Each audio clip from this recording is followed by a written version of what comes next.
Welcome to the Slop Farm. Enjoy the video. In this video, I will show how to make a glider paper plane.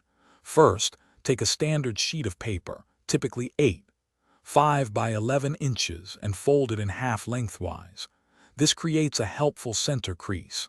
Next, unfold the paper and then fold the top two corners inward so their edges meet perfectly along that center crease. This forms the initial nose of your glider. Now take the newly formed top point and fold it down so its tip aligns with the bottom edge of the previous corner folds. This secures the nose. Then, fold the top two corners inward once more, ensuring their edges meet the center line. Finally, fold the entire plane in half, bringing the two sides together along the original lengthwise crease you made earlier. With the plane folded in half, it's time to create the wings.